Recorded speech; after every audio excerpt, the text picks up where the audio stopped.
Once upon a time, there was a little boy called Howard who loved writing stories. Little Howard dreamed of being a writer, and so he sat and wrote every night.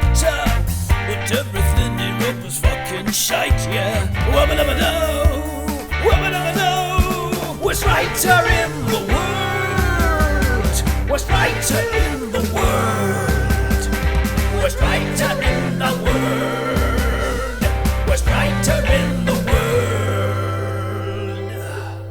He's a stupid, suck-ass, rubbish writer.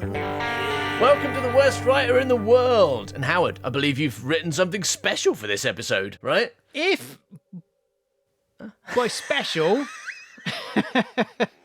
you mean I've written something? Yeah, I do. Now, just send it over. Just send it over. And let's get started, shall we? Yes, please.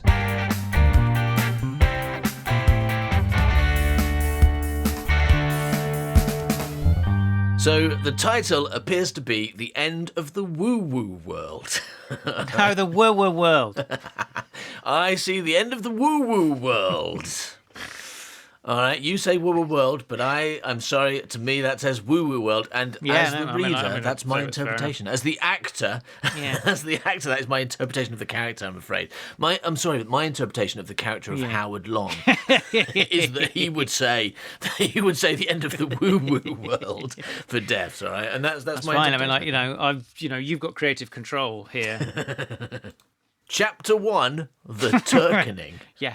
Means nothing. I just suddenly realised it didn't have a title just before we joined. I was like, I'll give it a name quickly. If you've ever looked at a map of the world and marvelled at how big it is, the map, really, obviously, because where I work, we've got a very big map of the world, and sometimes I do go, "Man, that's a very big map of the world." So I have, No, if you've ever looked at a map of the world and marvelled at how big it is, how absurd it is, how flat it isn't, and how downright impossible it all seems, then you should try looking at a map of the WuWu world. Very good. Actually, the thing is, like, maps are flat, aren't they? So I don't know what that's talking about. I was going to say that. The big map at my work is completely Maybe that's flat. why flat earthers think the Earth is flat then, because they've got maps instead of globes. Very. Yeah. If you went to a school that could afford a globe, you grew up thinking the world was round. But if your school was like a bit couldn't afford it, it's just a map. It's like, oh, it's flat then.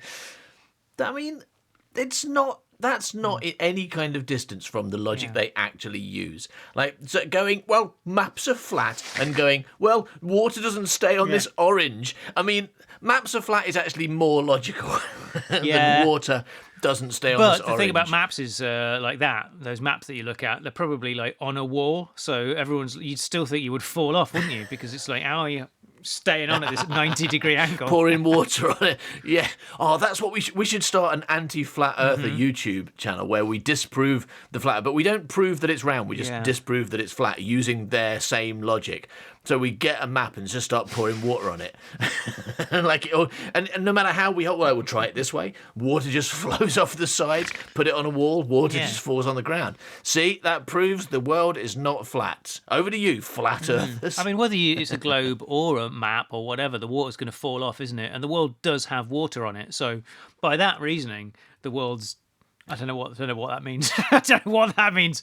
It's none of the above. Yeah. It's a bowl. The world is a bowl. Flat earthers, to be a... Otherwise the water would fall off. Will must have found the balleranium. Now he owns the world. Got one bowl, actually. It's called the world. So actually, your collection suddenly looks a lot more impressive, Will. Listen, I've not been to space. I now think that the world is a bowl. That's it. I'm sold. I'll believe that. Otherwise, where would the water would fall off? The wonderful thing about flat earthers and their whole like water falls off a ball thing is that it takes such an extraordinary level of not understanding gravity that I have. Because you have to believe. I have that level of not understanding gravity. Because they're like, okay, But if you're saying, like, right now you're pouring water on a ball and it's going to the floor where gravity is, right? That's just simplistic, right? But if you're saying that in space, what you have to think is that there's a floor in space. For this to make sense, right, you have to believe that space has a floor and that therefore there's a kind of universal down that everything goes to. Hell, that's right, yeah. And so if you had a ball in space, it would go down to the floor of space. Because otherwise, what you're saying doesn't make any sense. It would put out all the fires in hell, wouldn't it? If water just kept falling off the ball. Exactly. And that's not happened because no one ever says, you don't get a message from your dead aunt saying, your aunt says it's wet in hell. Your aunt says it's damp in hell. Tell you what, though, no, actually, no, I won't tell you that because it's completely incorrect. Go on. I was going to say that, like, if anything, it's proof that hell exists and the world is round because the water comes off, it puts out the fire, and then all the steam comes up and makes Australia hot. But then I remembered something called the South Pole, and I was like, actually, let's not go there. So it proves that the world is round. Because the water falls. Because the water comes off, but the water hasn't come off. Yeah, it's because it's gone down to hell. Right? It's turned it to steam and it's come up and it's made that's climate change. So why is there still water then? I've not seen any water. Flat earthers. Who's seen water? Me. I've been to the beach. Yeah, but the curve. It's falling off. Boat. You can't see it falling off at the edge. Because it's too... when the tide goes out, that's the water falling off. And then God puts some more on from top. So how does it come back? And it's rain. Rain!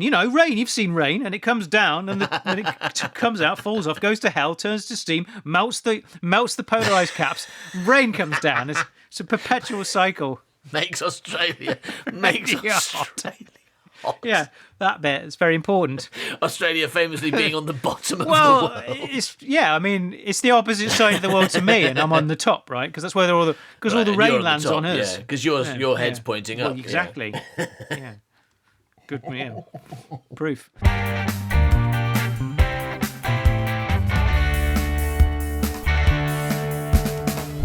right. So we've done one paragraph so far, which is also one sentence, by the way. Your silly world is but a single globe. All right, proof. Proved you wrong with your flat earth ideas. Your silly world is but a single globe circling a small, unregarded yellow sun. Sounds very familiar. But the WuWu world is much more. So much more. The WuWu world is every planet that ever did or didn't exist in all of time and space. And that's merely the tip of the iceberg. The WuWu world is a never-ending story. It is a narrative formed from a constant supply of highly questionable tropes and refashioned cliches, bound together with highly erroneous knowledge and presented to your ears as one multifaceted, occasionally nonsensical, always surprising, rollicking yarn. Sorry, there's less words later on. Don't worry about it. When you start a new book, you have to. The first page has to be really, really complicated to put people off. No, I don't know. I always find that. If I look at a book, they kind of like they put they front end it with all the complicated sentences, just to try and make themselves look smart, and then after a couple of pages, it's just like back standard writing and just jokes about trumping. It's probably because people spend more time on their beginnings to try and make they've got the first page has got to be good. Sound clever. And when people rewrite things, they end up making them overly complicated because they can't tell the difference between good and complicated. Those things are not the same. And I'm one of those people. In the WuWu world, 17th century Germany coexists with Coville in the 90s. The Balladonian Sea stretches from the mystical shores of Balladon till it meets England in the mouth of the Thames, where only a stone's throw away are ancient Sumeria. Didn't we learn that the Sumerians were from Sumer?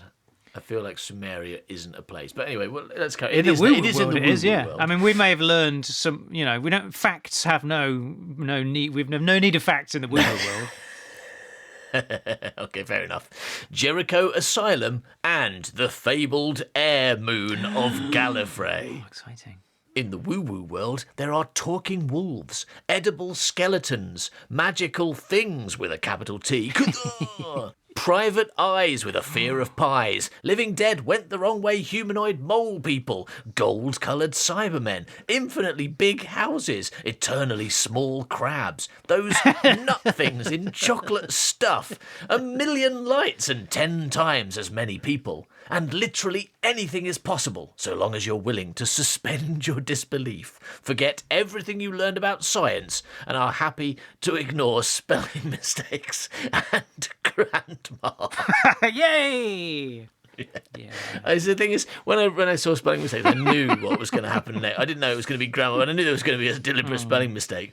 But no, I wasn't quite prepared for grandma. But whoa, steady on, hold your Dansford blues. No story should begin so bigly, else there's nowhere to go.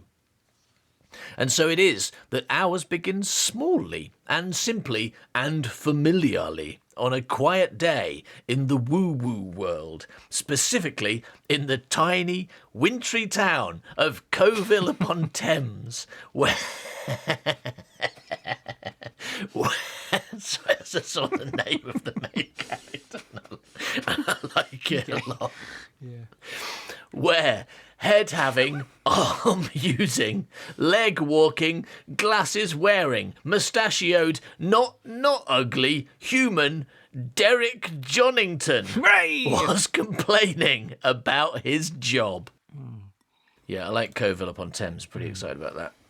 That seems like a very subtle but very real comment on our existences, because obviously we live in London on either side of the Thames, but we carry Coville in our hearts. So in a way, aren't we Coville-on-Thames? Yeah, we're Coville-on-Thames, and all the events in this story take place on our backs. and the people out there are constantly questioning whether we're flat or round. I think we're than how the round. Damn it, ridiculously clearly flat, otherwise the water would fall off them. Because water does fall off of us, so maybe we are flat. I mean, maybe we are, yeah. No, that's proof. Proof that we're flat. Water rolls over. I'm a flat Rufus and Howarder now. Talk me round. Oh, God, yeah, I like that. All right, so getting back to the story, Derek Jonington was complaining about his job. Every day, I keep saying a couple of lines ahead. Every day it's the same, he lamented as he escorted the turkey from the car and returned it to the garden where Jack was waiting. Buy 2 turkeys from T.S. Blaw's, fish 2 turkeys out of the Thames, stop 1 turkey laying eggs in a frozen barbecue, retrieve 1 turkey from the tramp by distracting him with cigarettes, retrieve 2 turkeys from Carol and Susan's poultry house. Wow, extra law. Get this turkey out of this car and then bring them all back to the beginning, ready for the next reading. Nothing interesting ever happens to me. Wow, it's kind of meta behind the scenes of stories by the sounds of it. Yeah, Derek Jonington is a turkey wrangler in Jack's Turkeys. All right, so we've got a character called Jack coming up. It says he's got a nasal tone. So is there a particular voice in mind for that? Like when you do an impersonation of me, yeah. Is it Howard? Right, I thought it might be. You should be careful what you wish for, said Jack in his nasal tone. Jack was a young but surprisingly tall boy. Oh, yeah. But that was self-insert character there. Young but surprisingly tall and very, very good at bricks. He was like just really unusually good at bricks. What he was so good penis character he was. You should be careful what you wish for, said Jack in his nasal tone. Jack was a young but surprisingly tall boy. Remember Laronye? He said as he locked the 10th and final turkey back in the turkey shed next to the boar pen. Boar pen, yeah, good. In the pen, a fresh boar sat smiling, unaware of tomorrow's fate. He wished for something interesting to happen to him, and that genie from Crabs granted it. 10 seconds later, he got bit by that radioactive paraplegic, and now look at him. Derek looked at Laronye. That's a nice pair of legs you got there. Maybe you'd like to swap them for some magic beans? Laronye held aloft a tin of Aldi beans. Why is he always there? Like he's never not in peripheral vision, said Derek. He's a constant reminder, Derek, said Jack, to be happy with your lot. Sorry, you told me there's a particular way that Derek says WuWuWorld. Instead of the woo, it's just like the WuWuWorld. When you did it, it was just really, really funny. Okay, but I mean, it's written there. But you like do it that, however right? you want to do it, because everything you do is just entertaining to me. So, Thank you. but if you get this wrong now, I'm going to go like that. Oh yeah, no, well, it's written WuWuWorld, so I feel like I'm going to have to do that because otherwise I'm going to get hella confused later on. Yeah, true. You said you wanted him to say It's it just that you said right? it. So that's okay. Yeah, Everyone else you says said it. You said it, WuWuWorld. and to me like that, and it made me laugh. So but maybe it wasn't funny. I know, but I just thought that in a WuWuWorld as expansive and wildly exciting as this one, that I'd grow up to be something more interesting than a simple turkey wrangler. Yeah, I think it's the way you. Yeah, I think that's because. But I thought that in a WuWuWorld. No, I think it's Yeah, good no, that it's really good, and WuWuWorld. it's amazing. It's for some reason like when I was doing it in my own head, it was never as funny as when you did it, because obviously you're brilliant or whatever. But I think it's like the level of emphasis. Jokes are never as funny when you tell them to yourself in your head. It's the level of emphasis you play on that first word. It's just I think that's what it was. WuWuWorld. Yeah, for some reason. Yeah, okay. Listen, Derek, said Jack.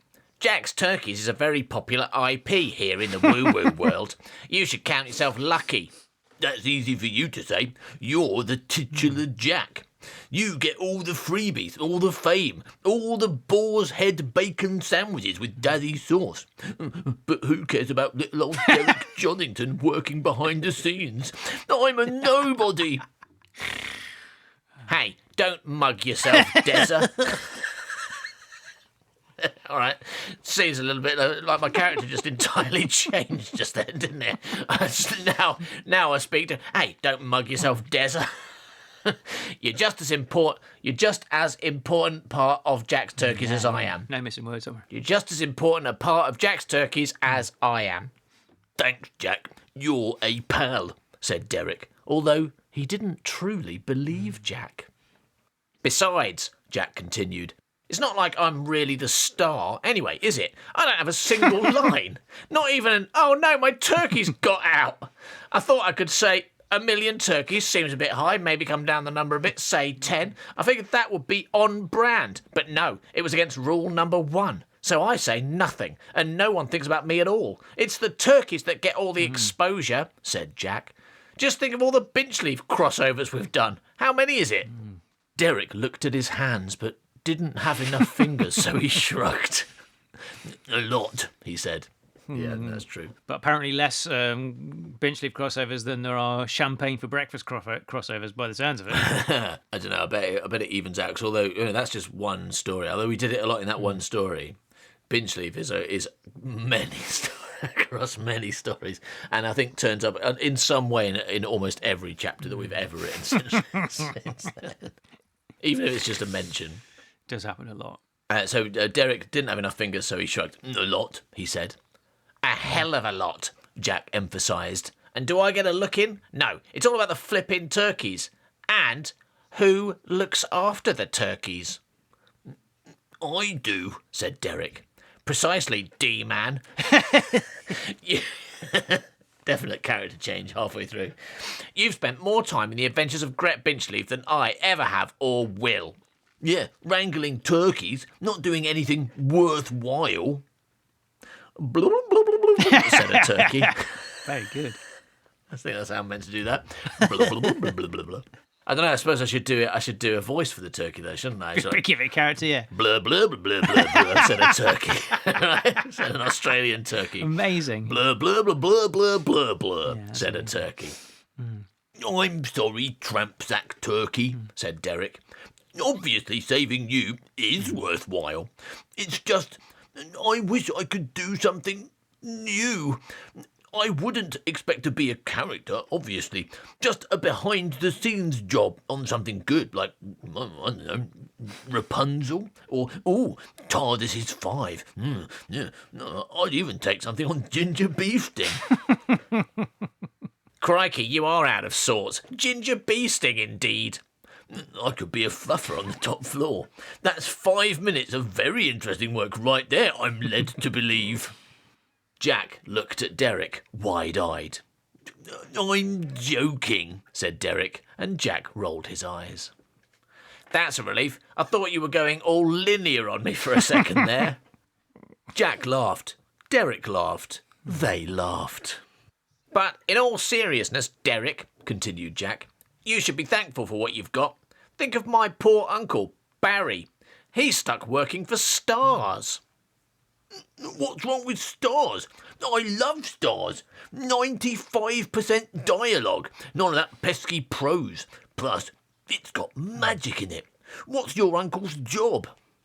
Only the worst job in the WuWuWorld. What job? He's the accent coach. It's his job to teach Thing how to speak like a parrot. 2 years he's been doing it, and Thing still doesn't sound even remotely like a parrot.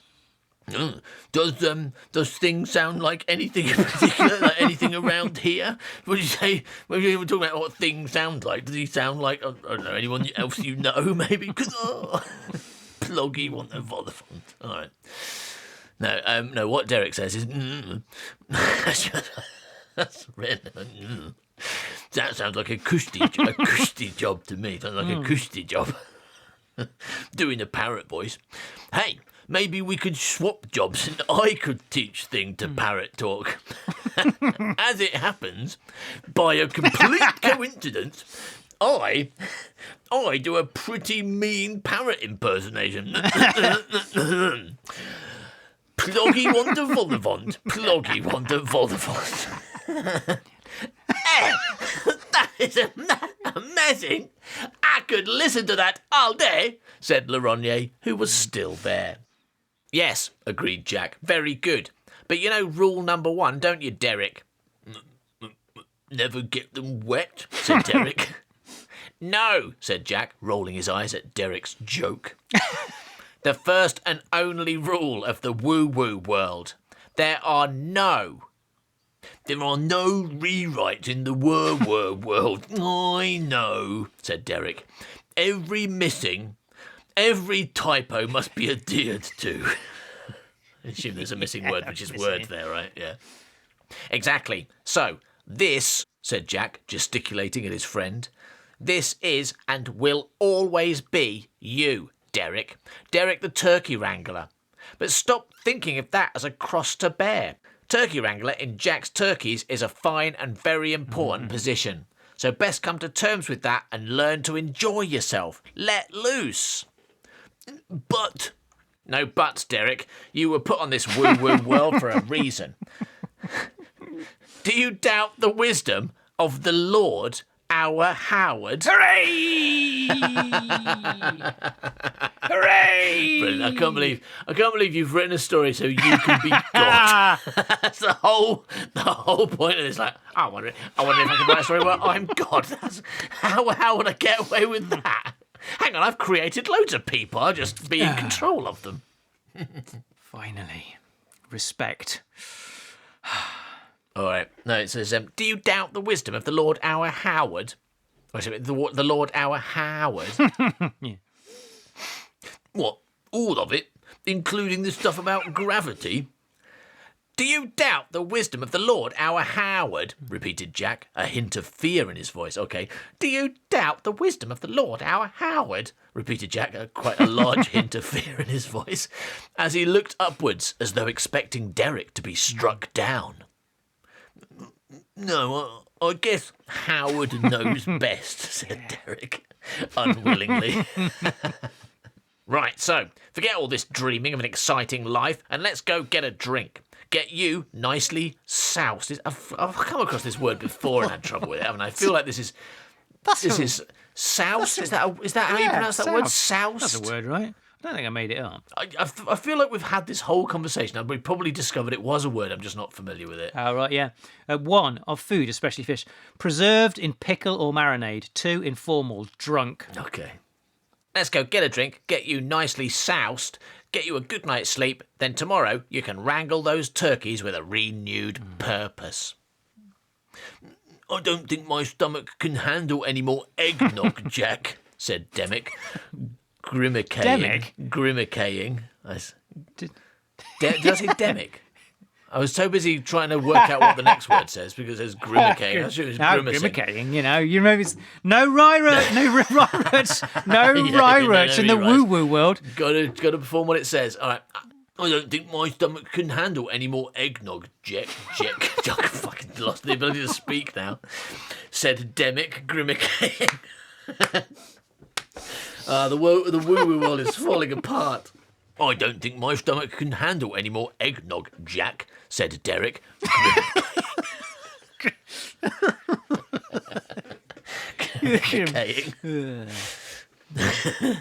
Oh, I wasn't thinking of eggnog, said Jack, smiling. Really? Well, we can't go to the pub. I know you're a very tall boy for your age. Howard was very tall. And cool, and people liked him and said it was good. Yeah. I know you're a very tall boy for your age. But all the alcohol bankers know you're only 13. Yeah, 33 years now I've been 13. But actually, since you're feeling a bit down, I was thinking some whiskey. From where? T.S. Blaw's don't sell alcohol, and Howard didn't write any other shops into Jack's Turkeys. I suppose that motorway service station by the Thames serves miners. By the Thames, wow, more again extended law. I just remember there's a river at the start of that. They're on the motorway, and he gets out because he's covered in piss, and he goes for a swim. Yeah. So I'm assuming it was the Thames because I'd only heard of one river. Okay. I always assumed it was quite a small river that he could stand up in. But no, he jumps in the Thames and goes for a swim, gets carried away by the current. Anyway, so Jack says, fret not, Dezza. Fret not, Dezza. I'll speak to Santa. He owes me a favour. Santa? From Santa Goes Crazy? Exactly. He's swimming in whiskey. Literally, he has an Olympic-sized pool full of the stuff. A swimming pool full of whiskey. So he's still crazy then? Oh, completely nanas. Man can't tell the difference between a car bonnet and 8 flying reindeer. Now that is crazy, agreed Derek.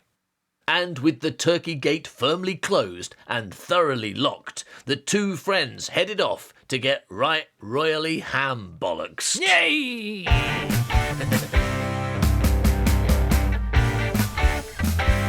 Do you know what? If you're enjoying this episode I am. and listening to things that Howard wrote, then you could get so much more of that by joining our secret gang for as little as $2, or go ahead and join at $7 and get just a ridiculous number of Gret Binchleaf chapters, including and half of them are written by Howard. Thank you. And they're all, to be honest, better than this, right? I think like this, they are a vast improvement on this. I'm not sure. I think that this is pretty standard, and isn't Gret Binchleaf in it? yeah, absolutely. They're like this. Yeah, they're a lot like this. If you're enjoying this, then you should absolutely check out the Secret Gang, and you can become a member for free and get almost nothing, or you can join for two. No, that's the thing people can do now. They can follow us as a free member, and they do get some stuff. There's a few things that are available to free members, so you can use that to just check it out. I don't want a load of weirdos just following me. That's just I'm going to get the police and get rid of them. All right, so if you follow us for free, Howard will call the police on you, right? But it's okay because he doesn't know where you live because we only get your email address. You don't know where you live either because young people today. That's not a good callback. We're not doing that. Own addresses. But then, or you can pay just $2 a month, or just a one-off $2, and immediately get access to loads of stuff, including a bunch of Great Binge Leaf, Old Man by Cow episodes, like extended Worst Writer, like videos, live streams. It's just an enormous amount for just $2, including the brand new font live stream where you can hear us discuss fonts, and you will understand that brilliant joke I made earlier. So keep it all in, and you're going to join to understand why I said young people don't know where they live. If you want to find out, and actually, it's intriguing. I put that as all members, so you don't even have to pay for that. Oh right. If you follow us, you can access the font live stream. What, the free as people? A free member. The people that I don't like. Yeah. Yeah, and you should do that actually, because it's actually surprisingly funny. I think we're in the middle of doing it right now as we record this. So you can see us recording this and how much messier it is than the edited version. Yeah. And to be honest, I've been really enjoying it. We talked about sweets. We talked about voting. We have not talked about fonts yet, even though we've been going for an hour and 15 minutes, and it's called the Font Summit. But we're going to do that next. Yeah. So if the idea of us talking about sweets, Mr. Fluck, and fonts is your idea of heaven, then join us on Patreon as a free member, and you can watch that right now. So go to patreon.com/manbycow and check that out. And we'll get back to the slightly less good episode now, shall we? Episode, yeah. Yeah, it's a bit disappointing compared to all that brilliant Secret Gang stuff, isn't it? Boo.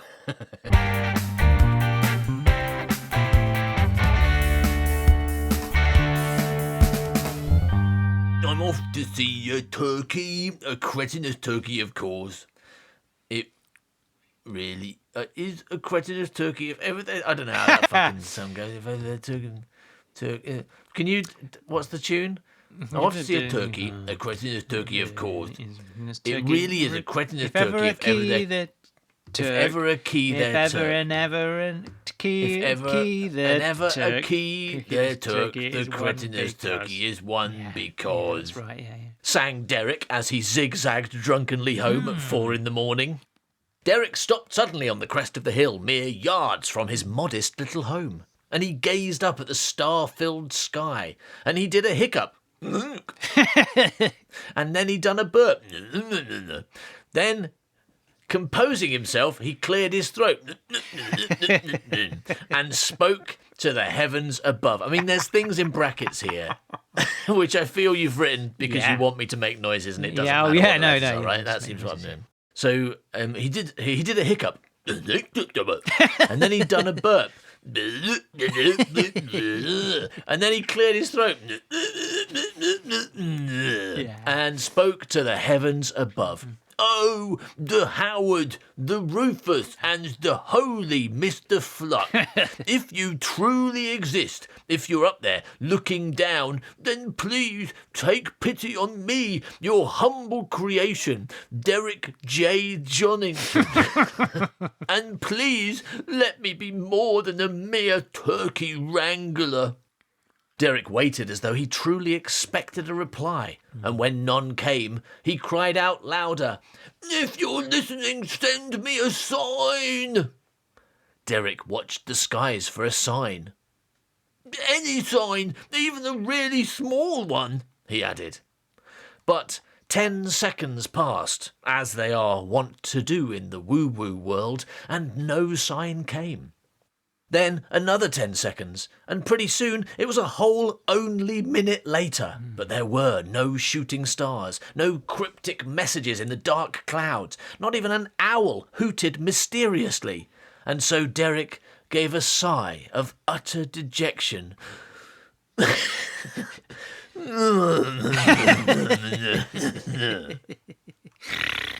Then he yelled, "See, I knew you weren't real, stupid cult of man by cow. There is no Howard, there's only Zod."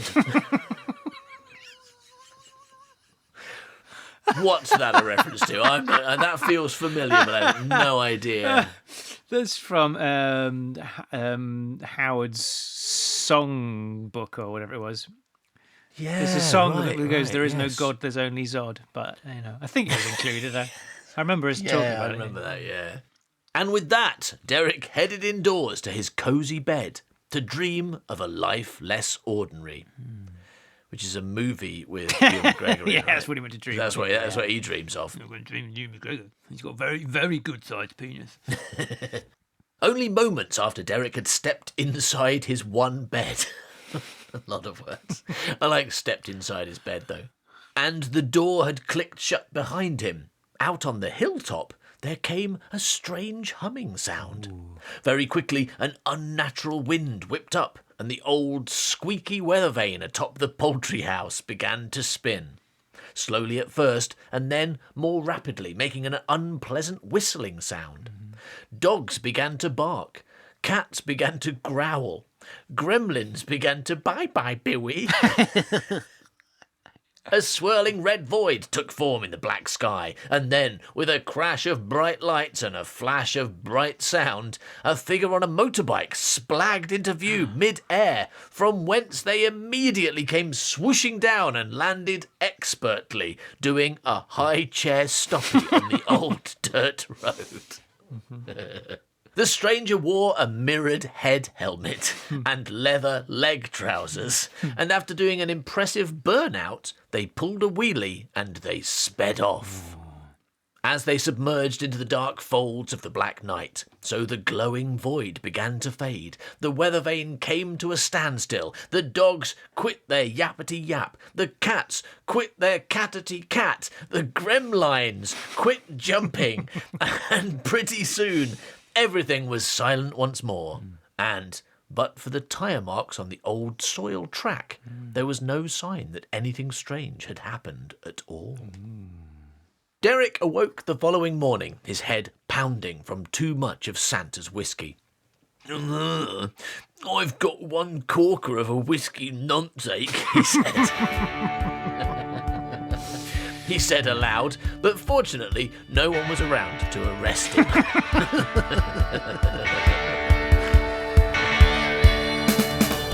Little Howard dreamed of being a writer, and so he sat and wrote every night.